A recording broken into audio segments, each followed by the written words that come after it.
She's actually interviewing for another job. She's in Rome right now. She's interviewing to be the assistant commissioner of the state on special education. She's like her specialty. And we were talking about Christmas. Fired. We're waiting to see how she survives the first week in winter. But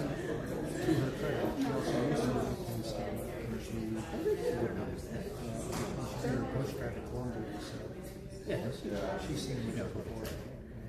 that's what I love. It's just so different. Like, I don't know. I was actually trying to go back to, we did a trip to New York to go see the Colbert Show. And we tried going to campus in Columbia. The players probably clamped down after all the protests. Oh, she's like, I'm alumni. I'm sorry, I've seen some type of thing. And I think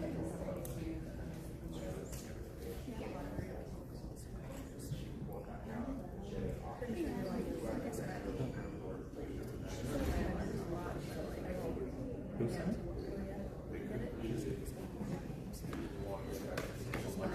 Like overarching. No, these don't.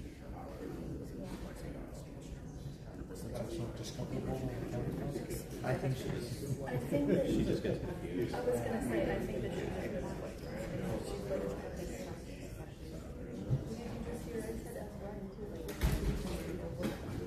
See that stuff?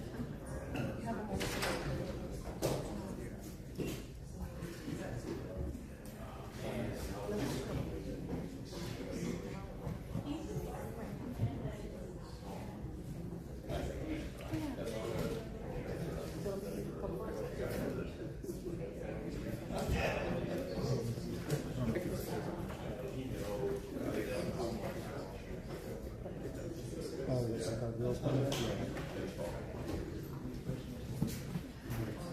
It's Chris and some years. So that will be here when you need it. Sure, it's up on that.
Now call the May 6, 2026 San Diego County Board of Supervisors Land Legislative Session to order. Ryan, please call the roll. Thank you, Chair Lawson Reamer. Entering up for the record, Supervisor Anderson is out sick today, and I would also like to note for the record that Vice Chair Montgomery Steph is absent from the land use legislative session this morning. She is traveling on county business. The Vice Chair will be joining the session remotely this afternoon for the remaining few items from yesterday's session. With that noted, Supervisor Desmond. Here. Chair Pro Tem Aguirre. Here. And Chair Lawson Reamer. Here. I'll begin with the closed session report. Council, is there a report for closed session? Yes, good morning. The Board of Supervisors met in closed session on May 5th, 2026 from 12:32 p.m. to 12:51 p.m. 4 board members were present with Vice Chair Montgomery Steph absent. The board took the following reportable action. On item 16A, Voice of San Diego versus County of San Diego, by a vote of 4-0, the board authorized County Council to seek appellate review if the Superior Court grants a writ petition in a case involving a California Public Records Act request. End of report. Okay, thank you. We will now move to non-agenda and public comment. This is an opportunity for members of the public to address the board on subject matters within our jurisdiction, but not in our meeting agenda today. All we may do is refer the matter to the CAO. Reminder, you can speak once per meeting, either yesterday or today. In order to ensure timely completion of today's agenda for any discussion item with 10 or more speakers, individuals have 1 minute to share their opinion. Please be respectful, and if you whistle, play off the stump feed, or do anything that disrupts the meetings, the meeting will be given a warning. After 1 warning, you'll be asked to leave. Please also stay on topic. If you're not on topic, you will forfeit your time. After 1 warning, you will be asked to leave the meeting. Ryan, please close speakers. Thank you, Chair Lawson Reamer. We do have 5 total requests to speak on matters not listed on the agenda. 2 of those individuals are in person, and 3 are requested to speak by phone. So for those requested to speak by phone, if you could please dial into the conference line now using the instructions that were provided to you. We'll begin with the in-person speakers. As your name is called for, if you could please come stand on the arrows and tell us your turn to speak at the podium. You'll then have 2 minutes to address the board. If you could please begin by stating your name for the audio record. I'd like to invite forward allegedly Audra and Udu Wan.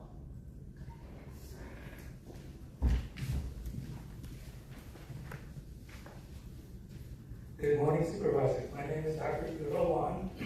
I'm representing Certified Foundation San Diego's Climate Action Program and the Coalition of Environmental Leaders, including Climate Action Campaign, San Diego 350, the Environmental Center of San Diego, and others.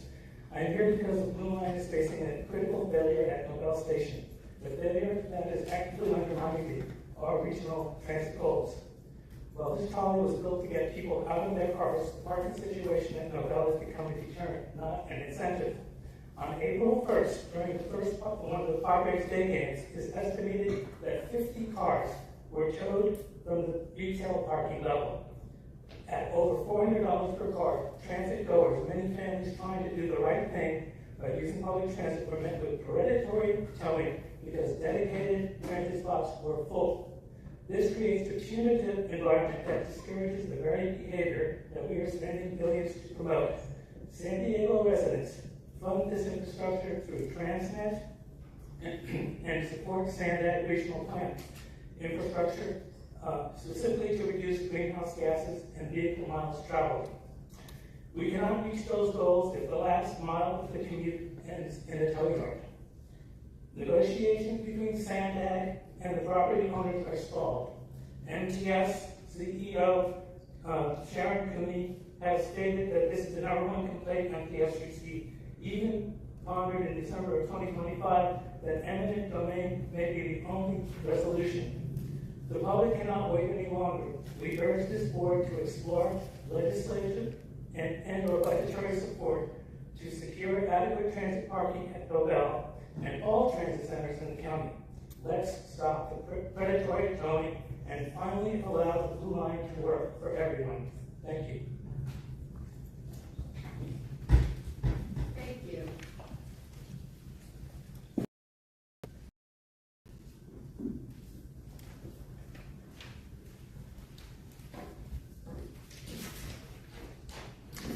So today's an interesting day. At 1:30, when you guys will be having some of your items here, he's seen 14 or 15, I think it's 15, who knows. But Malika and Zaya Robinson's family is going to be in court, and they are going to be determining whether or not there is a bond, which is interesting because the girls beg and plead to go home every time they see their mother, Evelyn. And yet the social workers that work for you guys are trying to say that there's no bond and that the girls are young enough that it would just be better for their family to be terminated. And you know why? It's because adoption makes you guys money. And every step of the way, this case has changed. It started out saying it's domestic violence, right? Never planned on taking the kids. And then when she went to Missouri, because the judge said that you can go live in Tijuana, they put a warrant out for arrest. Court started to come back and took the girls. And then they decided, let's terminate because Malika said she saw her dad. And that seems like a really good reason to terminate reunification services, right? But when she was reporting a woman named Gigi to me, in your reports you write that I'm coaching Malika to say that. And then now that after you terminate reunification, you move into the adoption phase. So now they got to meet the criteria for adoption. So they want to say there's no bond, right? And that they mitigated the fact that they would beg and plead to go home by making sure that these visits are supervised in the county building. So it's just interesting, Tara, as you're pregnant, that you can't even see the forest through the trees, and that you're in support of terminating a family when you're about to have your own or more of it. Thank you. We will now hear from those who requested to speak by phone. Again, when it's your turn to speak, you will be unmuted. You will hear a recording that will tell you to begin your comments, and we will go ahead and begin with our first caller.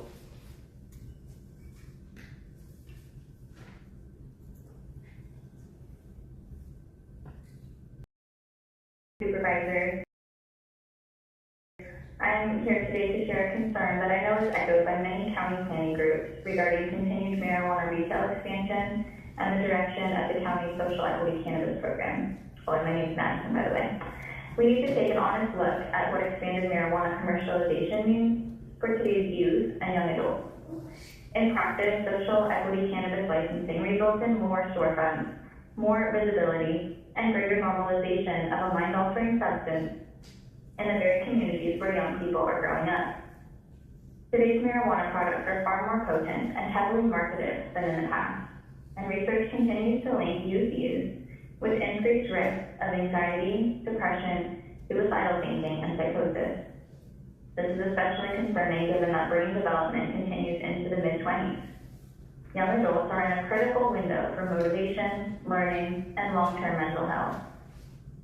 If retail density increases, prevention becomes more difficult for families, schools, and communities. Greater exposure leads to greater normalization and often easier diversion to underage users.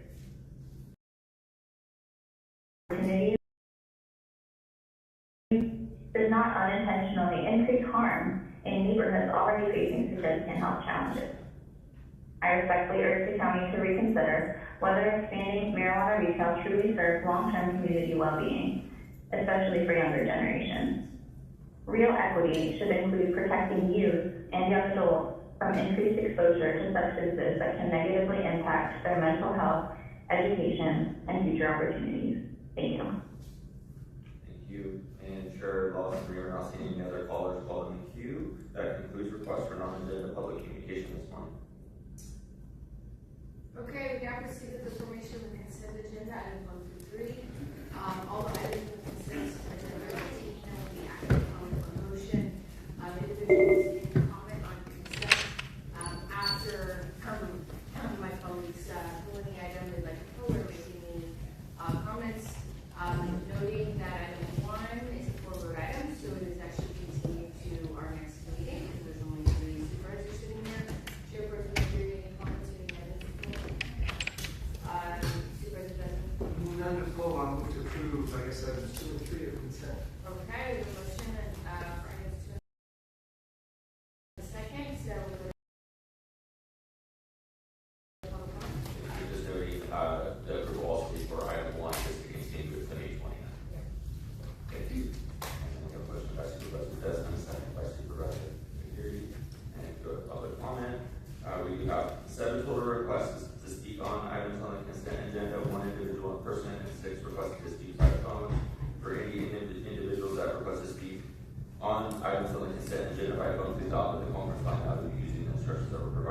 will go ahead and begin with the in-person speakers.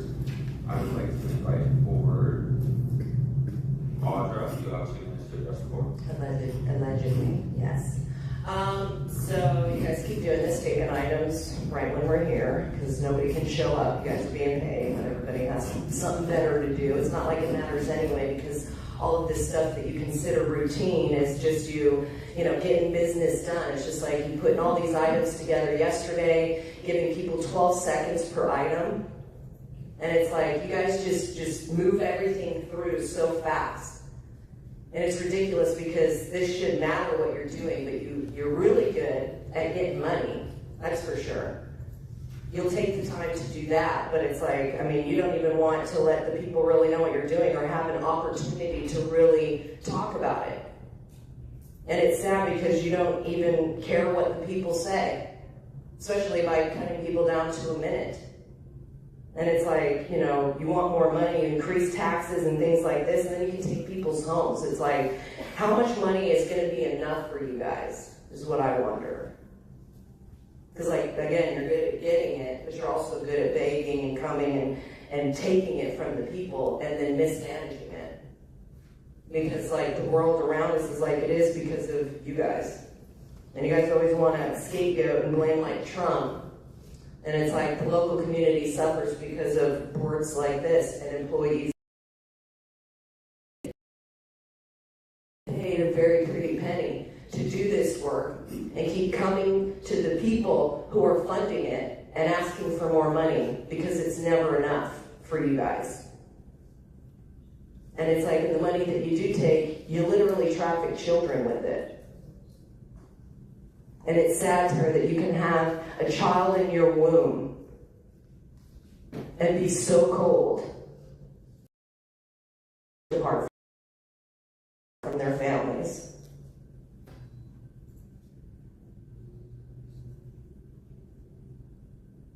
Woe to you. Okay, we will now hear from those that have requested to speak by phone. When it's your turn to speak, you'll be unmuted. You will hear a recording that will tell you to begin your comments, and we will go ahead and begin with our first caller.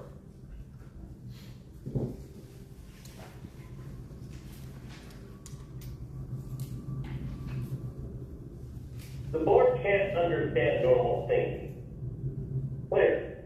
They thought they could apply those same suppression techniques against me because of election security and the fact that you're basically a bunch of grant whores. You probably have a particular group looking for every single grant that the federal government gives you, which puts you in the position that you're in right now. What, you're going to go ahead and bail out San Diego because they're just flat out admitting that they're grant whores? They're not going to go ahead and enforce strip clubs, billboards, right? Street vendors? Hell, if you want to go sell food on the side of the street, you can in the city of San Diego. They're not going to enforce that. That is what they're discussing right now. And you're going to go ahead and give them more money because federal grant money got cut. Temporary fixed money got cut, but you apply that as your revenue for. Instead of fixing the problem, you make them work. Now you're going after people that can't afford their houses because you're front loading because of the taxes, because you need money for the infrastructure. You go ahead and force people to fix the roads because you can't fix them yourself. You put bike lanes in areas that bikes don't travel, going across freeways because you need to fix the road.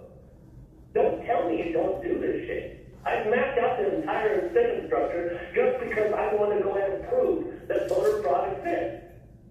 Now that I did that, you guys have no argument on me. As my conditions, me yelling at you, me blowing up, it's all because of, what is it?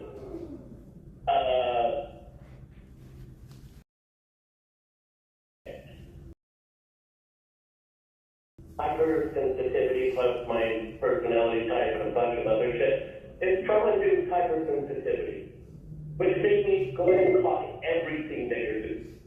Thank you. Your time is up. We will go to our next speaker.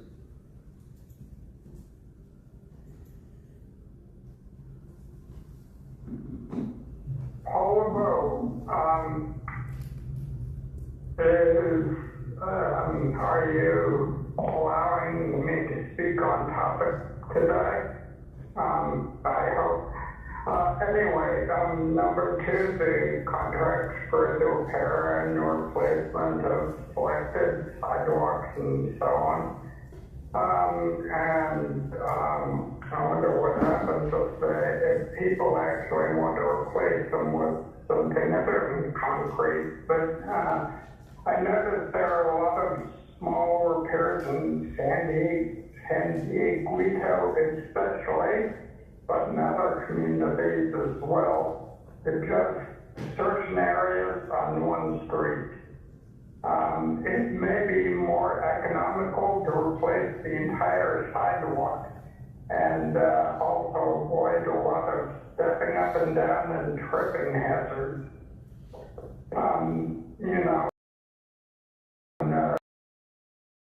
The sidewalk is all just certain areas that makes a lot more of those tripping hazards.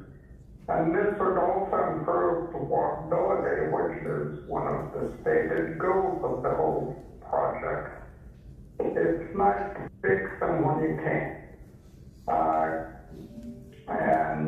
By the way, the number three, confirm levies, and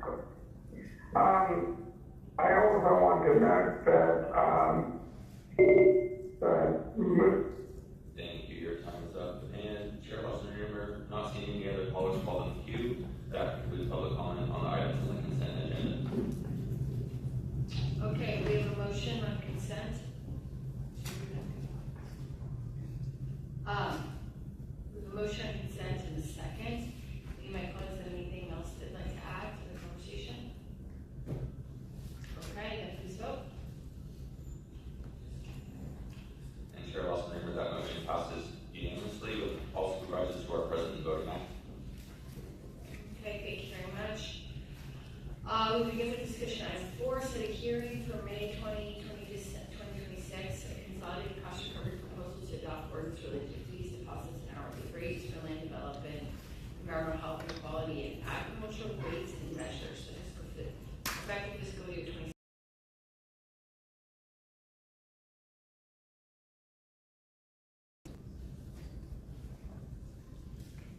Good morning, Chair Lawson Reamer and members of the board. I'm Stephen Smile, Deputy Director for the Department of Environmental Health and Quality, or DEHQ. With me today are the Departments of Agricultural Weights and Measures, or DWM, Planning and Development Services, or PDS, Parks and Recreation, or DPR, and Public Works, or DPW. On behalf of these departments presenting cost recovery proposals for fiscal year 26-27, I will provide an overview of proposals before you for consideration today. For all these departments, approval of the fee adjustments will ensure we are able to continue to provide quality services to our community, maintain service levels, and continue to provide community outreach and education in support of regulatory compliance. Fee increases are never easy. However, we continue to face increases in the cost of doing business. To minimize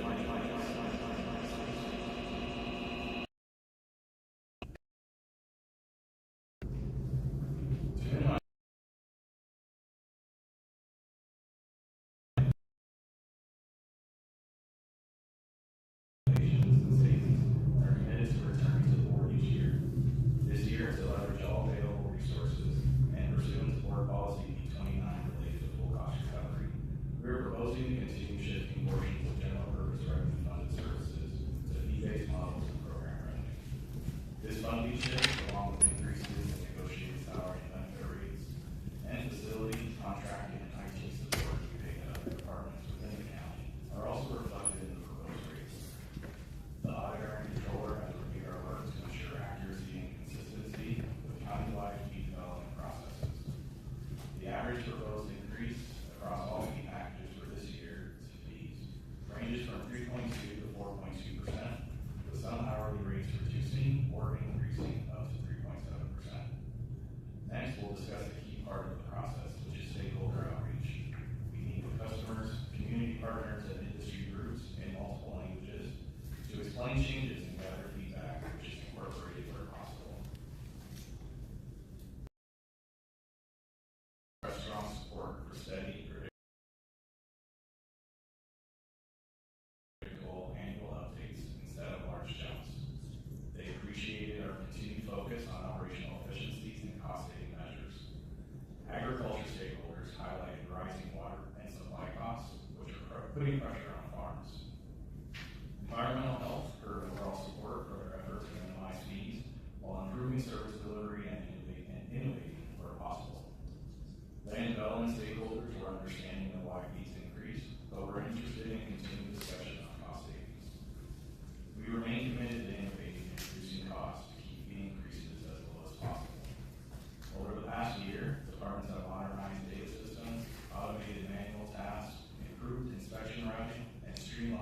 compliance services.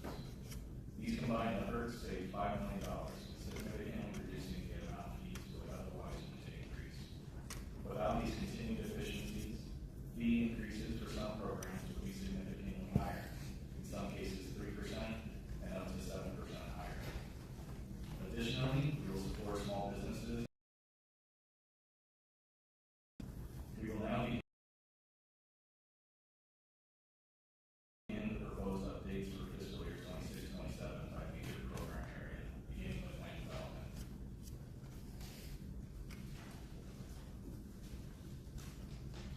The high level of this, for PDS, the typical fee increase is about $77, roughly 3.5%.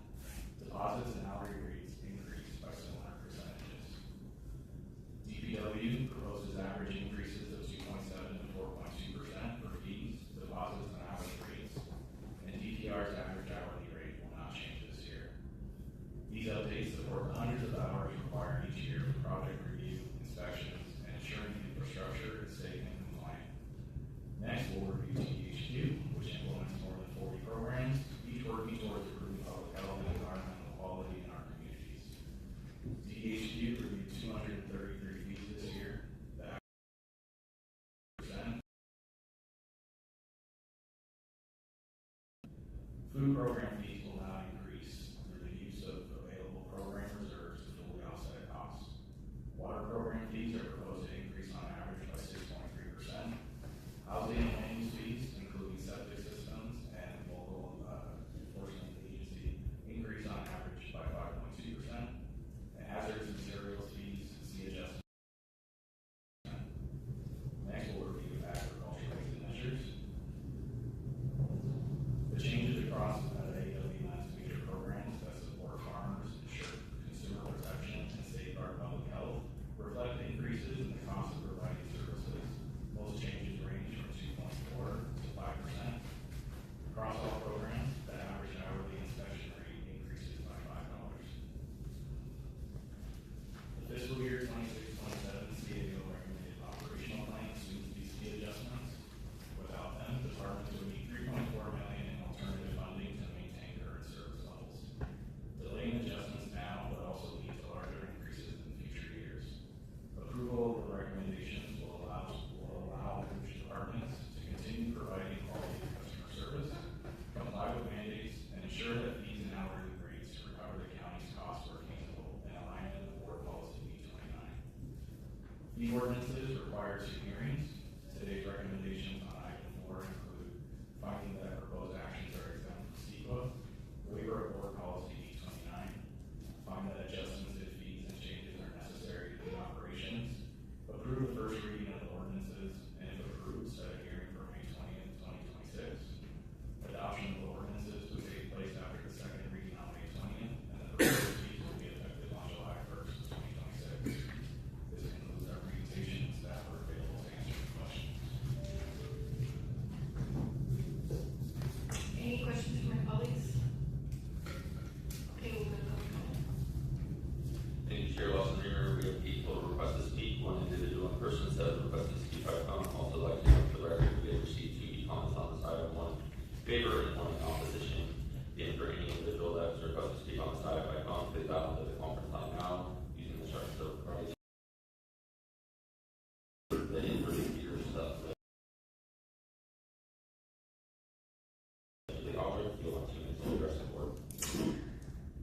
Blood, sweat, and tears is the cost of doing business, right?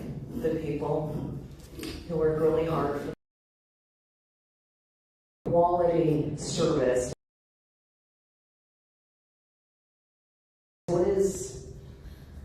What's the quality service? I'm just wondering. Like, you guys love to use words like that. You know what I mean? Like environmental health and quality. Right. Well, we have people destroying the planet and the air and the water from spraying things. But why would you look at that? That would be stupid, right? Because there's still money behind that. You can't go get grant money to stop chemtrails. If there was, you guys would be bending over backwards for it. But you have to comply with your mandates. Super good, right? And it's interesting as we're talking about rising cost of water. That doesn't have anything to do with AI data centers or lithium mining because they're taking all our fresh water, but that's okay because giving back our sewage it's good. It's the best way to do it, you know what I mean? Because there's grant money in it, and as long as we can get money, it doesn't matter if we give people their own poop and just say, oh, the cost of that is just getting more and more, but it's necessary to come after you for more money so that we can meet our operations. We obviously, you know, are kind of like SDG&E. It's like, it's going to cost us this much to do it, but then what do we really have to show for it? Is what I'm wondering. More controlling of people's movements or just the water and the energy and all of those things. But as long as you outreach and educate people on your shenanigans and all your propaganda, then you can get people to probably come work for you, you know, and just keep lying to the people. But it's good. At least you guys pretend to have cost-saving measures. I'm just wondering, it's like you like to say that so then you make the people feel like you're really doing them good when you're coming and being like, bend over, I need to take some more money. Good job. We will now hear from those who requested to speak by phone. When it's your turn to speak, you'll be unmuted. You'll hear a recording that will tell you to begin your comments. We'll go ahead and begin with our first caller.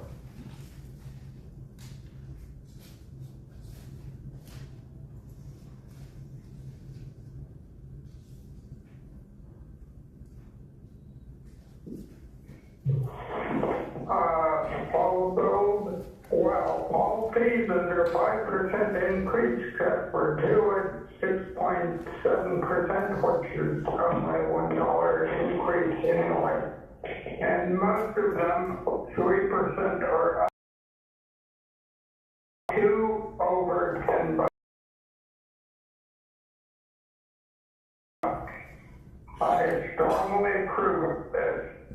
In fact, maybe you should use this as a model for the other departments. This would be in contrast to yesterday's Looney Tunes increases up to 100%, which the people don't want and which discriminate against us.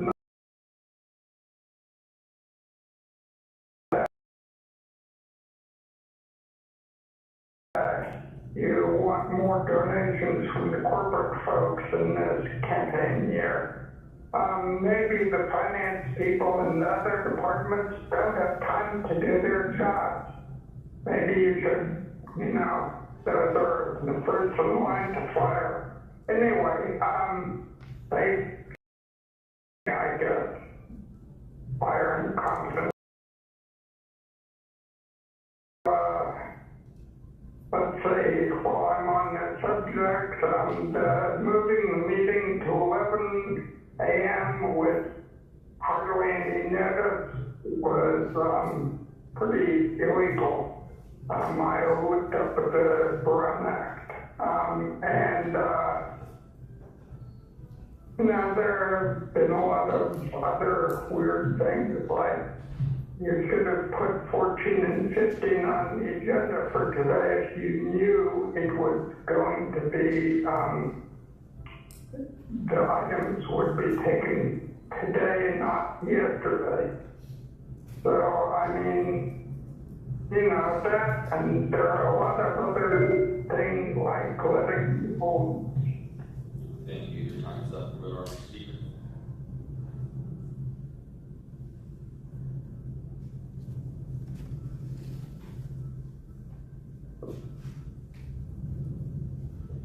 I'll ask again, who do you guys work for? And is this a topic that you guys have to vote a particular way, or else the Secretary of State will get pissed off at you? I mean, you went ahead and said multiple issues that you vote on, you are forced to vote a particular way, and you don't really have to say. So I definitely understand why you cut down on people's thoughts, because if you cannot make a choice whether or not something should be approved, why the fuck do the people have a chance to comment on it? Is that the true reason why you went ahead and reduced our time as much as you could possibly do, while complying with the Brown Act, supposedly? I mean, all this stuff is all documented. You do recognize that, right? Every single family that you try to silence someone, that is recorded. And if we gather all that data up and we find a pattern in that, you know what? The people that are doing that, the people that are in charge, I'm so glad you want to extend the voting, your term limit for another 4 years, because you really want that responsibility to land right on your lap. Each and every single one, I know the Democratic Party is definitely going to take advantage of that because they like that vocal power. Hell, Tara loves to go into a bar and pretend she owns the shit. And no wonder why. I'd be surprised if she even knows the father. And then, like, the amount of crap that she speaks, it wouldn't surprise me at all. Like, at all. And then what would happen if you end up losing your job and you get violent or whatever the case is, and then you try to take your kids away from you? You don't have that position to protect those kids anymore, right? Interesting how this shit works out, right? Because you already clearly show you're a degenerate. And I don't understand how you got that position in the first place. Well, I do, you know. Your time is up. We'll go to our next speaker.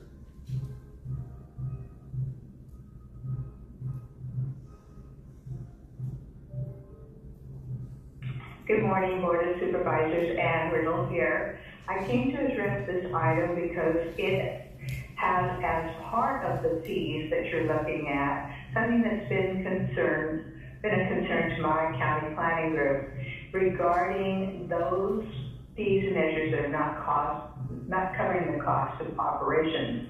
One that I'm particularly, and that our planning group has been particularly concerned about, is that the fees for hemp cultivation do not cover all their operating costs. At our planning group, several neighbors have come to speak to us about hemp cultivation, which was licensed through the county. It's a state program, but licensed through the county, has created an intense smell that's bothersome to their family members and to visitors. And so it's interesting to us as a planning group to hear that hemp cultivation doesn't pay its own way, among its many other problems. It's a cost to the county and a cost to us then as taxpayers. So it's good that we're taking a look at these programs, and this is only one of many that needs to have a fee increase to make sure that we, the citizens, are the ones picking up the cost, in this case for hemp cultivation that's doing nobody any good and is much, shall we say, controversial in the areas where it happens. In fact, it'd be wonderful to have a hemp cultivation presentation, find out how many we have in the county. It's very difficult to know, and to find out if we ever have code enforcement out there who visits it and takes care of the complaints that citizens have made, and what complaints there are. But consider that for your agenda going forward. Thank you. Thank you. And Chair Lawson Reamer not seeing any other callers in the queue. That can conclude public comment on this item. Okay, thank you very much. Supervisor Benson. Thank you, Madam Chair. Appreciate it, and thanks for the presentation. And I understand the rising costs and everything else in all the departments and the need for raising some of these fees. However, I just like yesterday, I took exemption to the fees on single-family homes and residences. I just don't think we should be at this point in time raising those fees. I think those should be frozen in time. 45% of the cost of housing is government regulations, and I'm particularly taking exception to, it's attachment C, page 20. I don't know, Ryan, can you do that to put up on the screen? Well, it's in front of my colleagues. There's a sheet that says attachment C on it, and it's the permit types. It's the increases for both the plan review fee and the permit fee on single-family dwelling and duplexes, single-family dwelling duplexes for over-the-counter reviews, 1 and 2 family tract models, 1 and 2 family tract subsequent phases, guest house, accessory dwelling units, and accessory dwelling units for over-the-counter review. Again, these are a couple $100 in fee increases, but it comes to approximately about $174,000 in additional fees that we would be putting on housing. I get it, that's what the costs are, but I think at this point in time, with the housing crisis that we have and people fleeing California and next generation can't afford housing, we should be doing our part. Again, this isn't huge, but it's a step in the right direction So I'll go ahead, if there hasn't been a motion made, but I'll make a motion to approve item 4 with the exception of those building permit fees and plan review fees on those 7 types that I listed. Okay, thank you for the motion. I think there's only 3 of us here. I think we've got to continue this item. We're missing 2 supervisors. So, not to have a substantive opinion on your motion, but we'll better. That's pretty much it. Go ahead. Okay. Yeah, I think that this is, if we're gonna be kind of getting into these standard debates, we're missing nearly half our board. So, I think I guess I'd make a substitute motion to continue this. So we have a motion to continue this to May 20th. Substitute motion, so we will go ahead and take a vote with Supervisor Lawson Remer. Well, not a substitute because his motion didn't get a second. Absolutely, and so we're going to take a vote on that right now. Again, not to have a substitute view in your motion. This just seems a little silly to me. We're missing. Silly? No, not your motion, sorry. The notion that we're trying to have a substantive debate when we're missing half our board. So, I want to make sure people are here. Can I actually ask you a question before I make that motion? Do I even need to make a motion? Like, we voted on Supervisor Anderson's motion and it didn't get a second and there's no other motion? Or what would happen? Yeah. Yeah, exactly. If there's no desire for a second, then it would fail for lack of second, and then you make that motion to continue to May 20th, with not issuing a substitute motion. Right, but what if nobody had made any motion, let's say? You need action on item,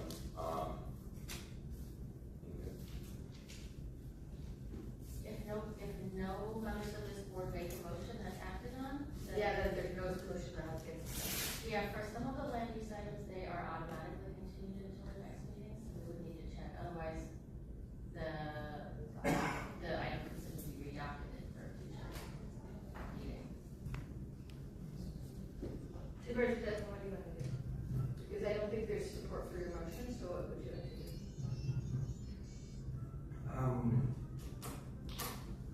I'd like a second. I know, but there's not a second. So you made a motion, you didn't get a second. We all 3 need to agree on what to do next. Yeah, I know. So what would you like to do? I would like to vote on this item. To do. So, I mean, we could do a friendly substitute, then we vote, then we get shut down, and I don't know where we go from there. Well, that's what I'm saying. With 2 choices, either you can vote on you made a motion, you don't have a second, so your motion's not moving forward. Either we can all 3 vote on my continuance and we continue this item, or I can withdraw the motion for continuance and Inga can tell us this automatically gets continued because it has to get withdrawn. So, is that correct? Yes, 1 of 2 things would happen if the board does not vote today. Either this would fall within the board's rules of procedure that Wednesday land use items automatically continues in, or that would not automatically happen, and then staff would need to redock it back for future date. Okay. So it's up to you, Superintendent. Would you like us to vote to continue it, or I would withdraw my motion, and then it will be withdrawn by the staff and redock it? First of all, Supervisor. I guess I'm not following. What do you got to do to get it continued? I mean, we can vote on the continuance. Do you want to vote on the continuance? No. Or if you don't want to vote on the continuance, I would withdraw my motion, and then staff will withdraw this item, and it will be redacted. Let's do that. Okay, I withdraw my motion. Understood. And then noting that the CEO is withdrawing this item at this point and will be redacted for. This time, do you want to bring it back on the 20th? Okay, great, thank you very much. Moving on to item 5. Traffic Advisory Committee adopt recommendations, including introducing the ordinance, second reading of ordinance, unless ordinance is modified in the second reading, I will see resolution finding. Thank you, Chair Lawson Remer. We have 10 total requests to speak on this item, 1 individual in person, 9 requesting to speak by phone.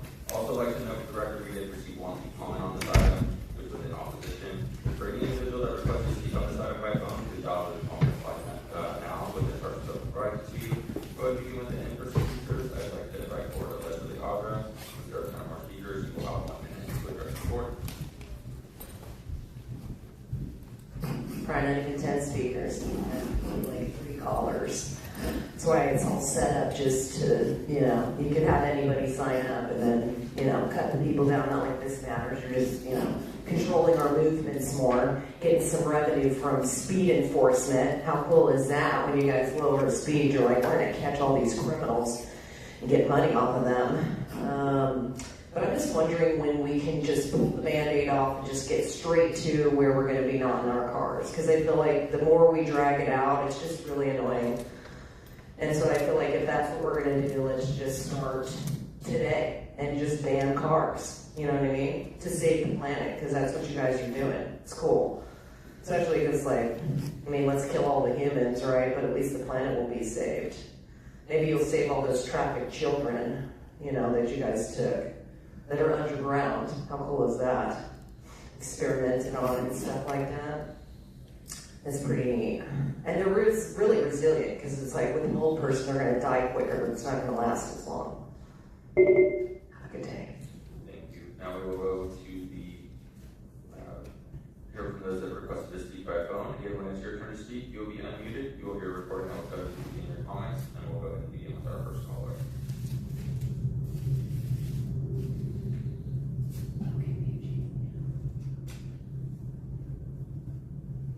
Good afternoon. My name is Becky Rapp, and I wanted to say that I appreciate the work of the Traffic Advisory Committee and the focus on data-driven safety. Adjusting speed limits, adding stoplights, and planning for signals are important steps that can reduce collisions and save lives.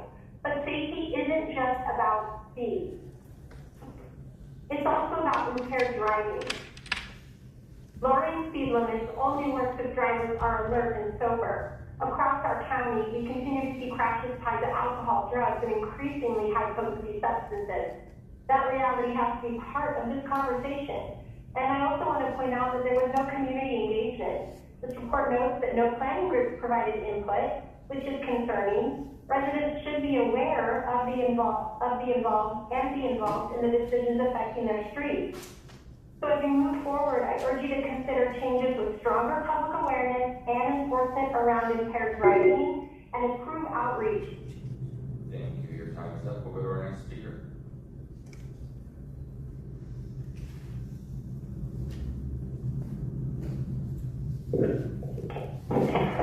Also, recommendation 2A to reduce the speed limit on the Lawson Valley Road is wrong. This is a long road without intersections, and 35 miles per hour is too slow for those who need to get to work or somewhere fast. I would follow the San Diego Fire Authority representative who explained that they drive on similar road rates and the 40 mile per hour limit may be more appropriate. On New F, there is a Montessori school at Armada Street and Raleigh Avenue. The board letter is wrong. It says there are no schools around. And 50 miles per hour is definitely not appropriate for residential/school area. Warnock Drive and Dye Road also has fun. I would therefore recommend a 35 miles per hour. Thank you. Your time is up. We'll go to our next speaker.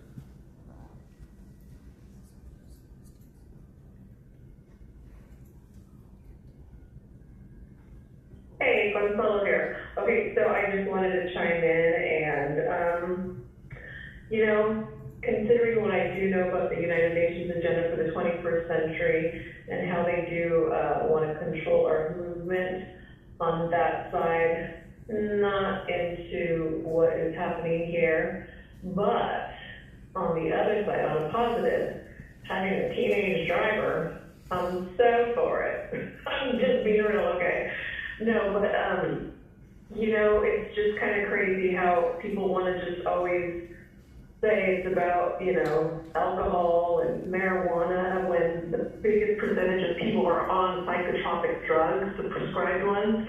So we gotta put that in the lines of these speeches, because that in fact does harm a lot of people while driving, and it also, it does a lot of harm to them in general. So just wanted to add that. Thank you. Your time is up. We'll go to our next speaker.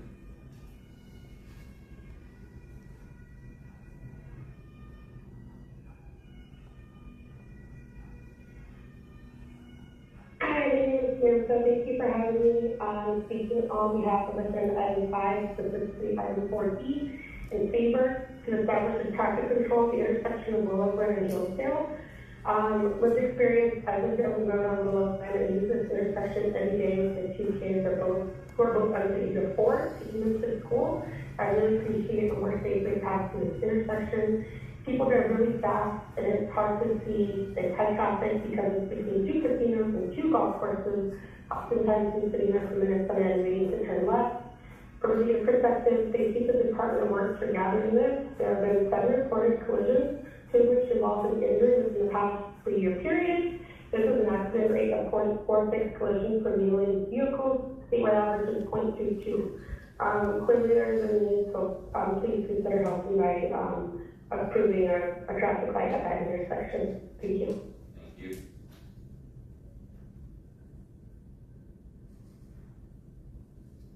And we'll go to our next caller.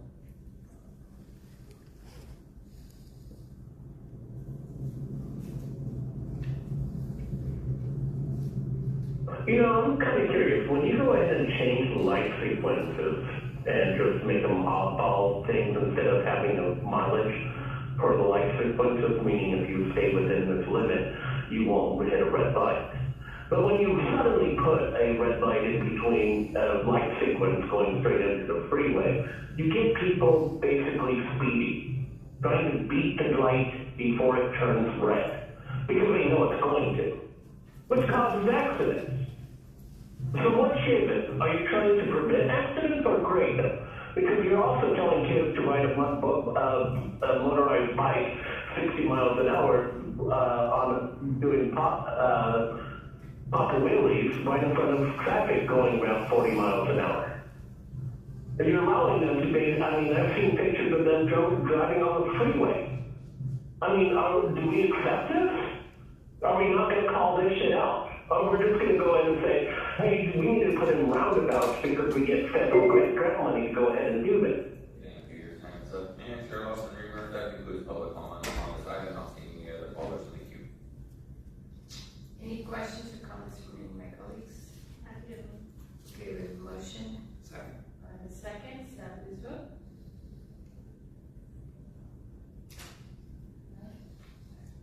And Chair Lawson Remer, that motion passes unanimously with all supervisors who are present voting aye. Okay, thank you very much. So just looking to the remainder of our agenda, we have to hear item 15 today and item 14 today. Those were both set times certain. Item 14 is set time certain for 1, but I've been informed that there will be a 21 gun or 15 gun or